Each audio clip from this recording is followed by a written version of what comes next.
Assalamualaikum warahmatullahi wabarakatuh. Selamat siang teman-teman semuanya. Kita akan mencoba mengimplementasikan teori-teori yang sudah kita pelajari pada beberapa minggu yang lalu, baik melalui diskusi kelas maupun tutorial maupun klasikal di kelas kita akan mencoba mempelajari implementasi kurikulum merdeka. Sering orang menyebut dengan IKM. IKM itu singkatannya ini, implementasi kurikulum merdeka. Baik teman-teman sekalian, tetap semangat ya, tidak boleh ngantuk.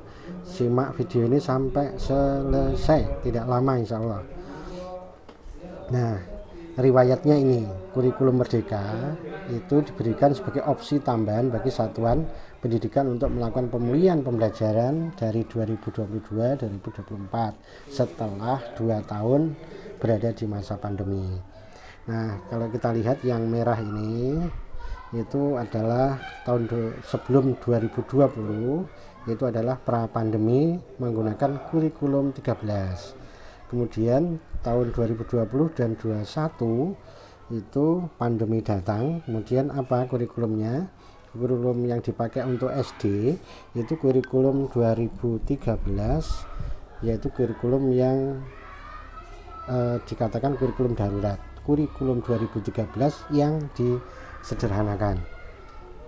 Kemudian tahun 2021 dan 2022 itu kurikulum 2013 kurikulum darurat dan kurikulum merdeka di beberapa sekolah penggerak. Ini tahun 2001 dan 2022. Kemudian ini tahun 22 sampai 24 itu adalah pemulihan pembelajaran. Itu kurikulum 2013, kurikulum darurat, kurikulum merdeka sebagai opsi bagi semua satuan pendidikan. Opsi itu boleh memilih. Kemudian nanti tahun 2024 baru penentuan kebijakan kurikulum secara nasional. Nah, benang merahnya ini sesuai dengan yang kita pelajari kemarin. Kurikulum merdeka adalah melanjutkan, ini titiknya ditebalkan ini ya, melanjutkan arah pengembangan kurikulum sebelumnya. Ya, berarti bukan hal baru total, tapi memang sesuai yang kita pelajari kemarin, ada landasan, kemudian ada prinsip, ada latar belakang, kemudian ada ketentuan-ketentuan dalam pengembangan kurikulum. Ya, yang ingin kita cari benang merahnya apa? Benang merah itu berarti ada sambungannya dengan kurikulum sebelumnya. Yang kurikulum sebelumnya sebenarnya juga sudah holistik yang pertama, tetapi pada kurikulum kurikulum merdeka ini nanti akan lebih holistiknya, akan dipertajam dengan cakapan akademis, non akademisnya, kemudian kompetensi kognitifnya, sosialnya, emosionalnya, dan spiritualnya secara berimbang. Nah ini kemudian berbasis kompetensi, bukan berbasis konten ya, kompetensi bukan konten. Kalau konten itu materi. Kalau materinya belum selesai seolah-olah tidak selesai dan harus dipaksakan selesai. Kalau kompetensi tidak, kalau anak-anak sudah mampu, bisa jadi materi tidak selesai atau materinya dicari esensial, ini kan ketemu. Kemudian yang ketiga kontekstualisasi dan personalisasi. Kontekstualisasi itu dirancang sesuai dengan konteks masa kini, budaya yang ada di sekitar siswa dan sekitar sekolah. Kemudian ada misi sekolah yang mungkin tiap sekolah juga beda-beda. Kemudian lingkungan yang ada di sekitarnya, juga kebutuhan murid. Nah, kebutuhan murid, lingkungan sekolah, lingkungan lokal, budaya itu bisa jadi berbeda-beda. Inilah yang nanti akan diberi wadah oleh kurikulum merdeka. Berikutnya yang terjadi saat ini sesuai yang kemarin kita diskusikan di masalah-masalah kurikulum. Kalau nggak salah kelompok 3 dan 6 yang mendapat materi ini tentang, nah kan persis yang kalian diskusikan kemarin. Pertama, struktur kurikulum kurang fleksibel, jam pelajaran ditentukan per minggu, harus 4 jam, harus 3 jam, harus 6 jam begitu ya. Materi terlalu padat. Ya, kemarin juga sudah didiskusikan, materi pembelajaran tersedia kurang beragam, guru kurang leluasa mengembangkan pembelajaran. Kemudian teknologi digital belum digunakan secara sistematis. Nanti arah perubahan kurikulum itu akan memberikan ruang struktur kurikulum yang lebih fleksibel, lebih luas. Jamnya ditentukan setahun. Jadi mau per minggu berapa jam, mau per minggu sekian jam, itu terserah sekolah, terserah guru dalam memberikan pembelajaran di kelas. Yang penting dalam 1 tahun sekian. Kemudian fokus materi yang esensial. Capaian pembelajaran diatur per fase bukan per tahun. Maksudnya gimana? Materi esensial itu materi yang sangat pokok, sangat penting, sangat fundamental, yang menjadi kerangka kompetensi anak-anak di SD. Kemudian per fase itu fase apa? Kalau di SD ada fase A, fase B, dan fase C. Fase A itu kelas 1 dan kelas 2. Itu capaian pembelajarannya jadi 1. Kemudian nanti kelas 3 dan 4 fase B, kemudian yang fase C kelas 5 dan 6. Kemudian memberikan keleluasan bagi guru menggunakan berbagai perangkat. Jadi guru diberi kemerdekaan yang penuh dalam menggunakan berbagai perangkat, termasuk kebutuhan, sesuaikan dengan karakteristik, dengan lingkungan, dengan sekolah, kebutuhan siswa di sekolah kalian masing-masing begitu.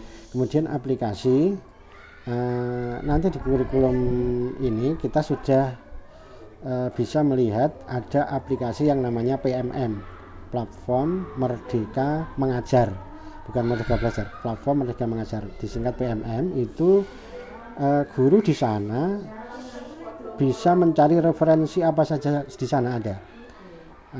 Materi-materi umum tentang kurikulum, latar belakang, landasan, dasar hukum ada di sana. Kemudian ada perangkat-perangkat mengajar dari berbagai guru di seluruh Nusantara ada di sana. Kemudian ada diklat mandiri di sana yang disediakan dengan sangat bagus, dengan narasumber-narasumber yang luar biasa di sana, sehingga guru langsung ketemu dengan narasumber yang hebat-hebat di aplikasi itu. Nah, kemudian kita juga bisa mengupload praktek baik kita, karya-karya kita di platform Merdeka Mengajar itu, sehingga karya-karya kita juga bisa ditanggapi, bisa dikritik, mungkin juga bisa dimanfaatkan oleh guru-guru berbagai provinsi di seluruh Nusantara. Nah, teman-teman sekalian, apa keunggulan kurikulum Merdeka? Yang pertama adalah sederhana tapi mendalam. Jadi materi esensial paling utama, fundamental itu yang terkait dengan pengembangan kompetensi itu yang inti, kemudian kajiannya diperdalam. Tidak sekedar mungkin materi kerangkanya saja atau sampulnya saja harus selesai, tidak, dan tidak terburu-buru, dan dibuat menyenangkan. Karena lebih sederhana, lebih mendalam, ya tentu menyenangkan. Kemudian lebih merdeka bagi peserta didik, itu lebih merdeka, baik SD, SMP, bahkan SMA juga tidak ada peminatan lagi, sesuai dengan bakat, minat, aspirasi mereka.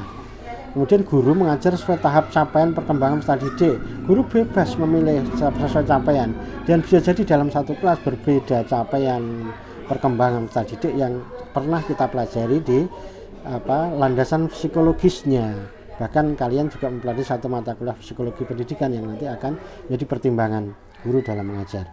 Kemudian satuan pendidikan juga mempunyai kewenangan mengembangkan, mengelola kurikulum sesuai dengan karakteristik, ciri khas satuan, ciri khas sekolah, ciri khas peserta didik, ciri khas lingkungan di situ. Kan di situ latar belakang politik, sosial, budaya, mungkin mata pencaharian, ekonominya, dan seterusnya berbeda-beda. Nah, itu sekolah dipersilahkan mengembangkan sesuai dengan kondisi sekolah itu. Kemudian lebih relevan dan interaktif. Relevan itu cocok, interaktif itu berarti ada hubungan timbal balik antara kedua belah pihak. Nah, ini diberikan materi yang namanya project.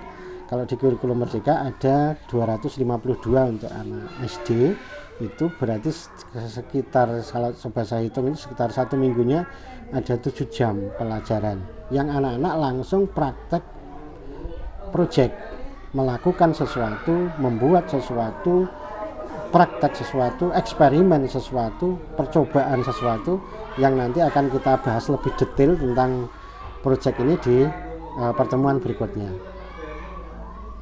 Kemudian kesiapan satuan pendidikan dalam implementasi kurikulum itu berbeda-beda, sehingga pemerintah tidak mewajibkan satuan itu untuk mengimplementasi kurikulum merdeka. Tidak wajib. Mau pakai kurikulum 2013 dulu tidak apa-apa. Kemudian implementasi kurikulum merdeka dapat disesuaikan dengan kesiapan masing-masing satuan pendidikan. Opsinya bagaimana? Opsinya ini. Pilihan pertama boleh masih menggunakan kurikulum 2013 secara penuh. Boleh.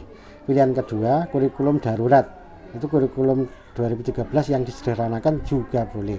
Pilihan yang ketiga kurikulum merdeka. Nah, di pilihan ketiga ini ternyata juga masih diberi kesempatan untuk 3 pilihan lagi. Nah, ini mandiri belajar, mandiri berubah, dan mandiri berbagi. Apa bedanya? Kalau mandiri belajar itu masih menggunakan kurikulum sebelumnya, baik darurat maupun 2013, tetapi beberapa hal bagian sudah mengadopsi kurikulum merdeka. Kemudian mandiri berubah itu menerapkan kurikulum merdeka di kelas 1 dan 4 untuk anak SD, tetapi perangkatnya masih menggunakan perangkat yang disediakan maupun mengadopsi dari sekolah-sekolah yang sudah melaksanakan kurikulum merdeka. Kemudian pilihan mandiri berbagi itu sudah mandiri beneran, jadi mengembangkan sendiri berbagai perangkat ajar. Penerapannya juga kelas 1 sama kelas 4 untuk anak jenjang SD. Nah, dukungan untuk kesiapan implementasi kurikulum merdeka itu, dukungan apa yang diberikan pemerintah untuk satuan pendidikan yang menerapkan kurikulum merdeka? Nah, ini adalah tugas mandiri kalian. Silahkan dikaji, dicari dari berbagai sumber, kira-kira apa tugasnya. Ini tugasnya. Sebelum melanjutkan nanti ke materi yang insya Allah nanti semoga kita bisa ketemu tatap muka di minggu depan. Nah, ini tugasnya.